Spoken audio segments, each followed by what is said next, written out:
guys, welcome back to RLDesign.Innovation. My name's Brian, and today we're going to work on a technique with Lightburn, specifically the Calibrate camera alignment function. This is such an important function when you're using a camera system because you're calibrating your camera with the material thickness. So for instance, this wood is 18 millimeters thick. I created a calibration for this. Now, say I didn't want to create any other additional calibrations, and then I have to do a 3 millimeter piece of wood or a 6 millimeter piece of wood. Normally, I would have to create a calibration for each material thickness. I'm going to show you today how to use the calibration for this 18 millimeter piece of wood and then engrave 3 millimeter piece of wood. So let's get over the workstation and learn something new today to help save you time and energy by creating many calibrations where you create a couple and then use those for additional thicknesses. Let's get going.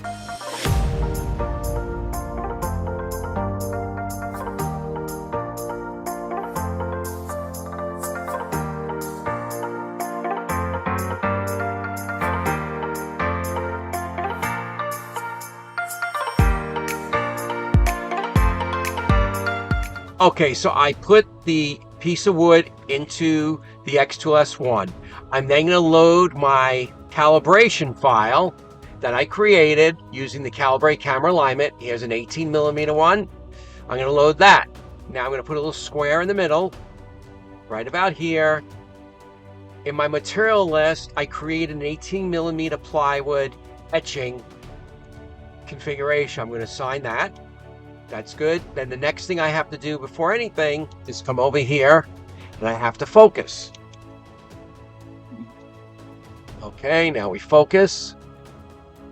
Now engrave. Okay, let me update the overlay.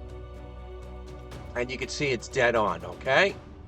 Now, you're going to say, how do we take something using this calibration and engraving a 3 millimeter piece of wood or something like that?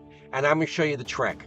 And once you understand this, it's going to be very, very easy. So I'm going to take the wood out. So this is the 18 millimeter piece of wood I engraved on before. You can see the spot right there.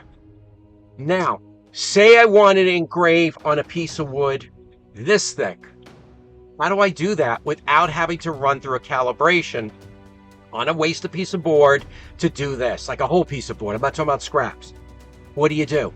All you have to do is emulate that thickness of that calibration you have loaded. So in this case, I'm engraving this piece. This simulates 18 millimeters. Why is that important? Because say in the future, I have a calibration for, I always do 6 millimeter piece of wood or whatever, the plexiglass, whatever it is.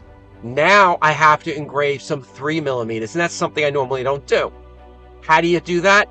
I load the 6 millimeter, and then I boost up the thickness of the 3 millimeter piece of wood so it equals that 6 millimeter. Let me demonstrate. So again, we engrave the 18 millimeter. Now I'm going to put this stack in the engraver. Okay, so I put the material in there. I'm updating the overlay. As you can see, it's in here. What we have to do, let me move this over here. I put the stack of wood in there. If you remember, we just engraved this, so I do not have to refocus. All I have to do is engrave. And again, the first time you do this, you may have to adjust the X shift and Y shift a little bit. Shouldn't be that much. So you put a piece of little scrap 3 millimeter, whatever you're engraving. You do it once, and then you adjust it. So I'm going to move this over here, just on the top right there, and let's go forward. Yes. Okay, so we update the overlay. Let's see how close we are. And we are dead on. Look how simple that was. Look how easy this was. I used a calibration for this 18 millimeter piece of wood. I now engraved this 3 millimeter piece of wood exactly where I wanted it. I did not even have to adjust the X shift or the Y shift. Again, this is the 3 millimeter piece of wood, or actually, yeah, 3 millimeter piece of wood that we just engraved using the calibration for the 18 millimeter piece of wood. Now, think about for yourself. You create a couple of calibrations that cover a spectrum. So you do a 3 millimeter, if that's what you normally do. You do, say, a 10 millimeter, You could do from, and then in the future, you can engrave from 3 to 10 just by using different pieces of wood underneath it to raise your piece that you want to engrave to equal 10 millimeter. If you had an 18 millimeter calibration like we did today, and you have to engrave a 5 millimeter piece of wood, as long as you stack enough wood to equal it, this is level like this, and it equals the same thickness, you're going to be great. I hope you learned something today. It's a quick technique. It's easy, but people don't think about it. So I'm sharing that with you today. I hope you enjoyed this video. Thumbs up. Let me know if this helps you to eliminate work from having to do so many different calibrations for the different material thicknesses that you use. Till next time, hope you have a great day.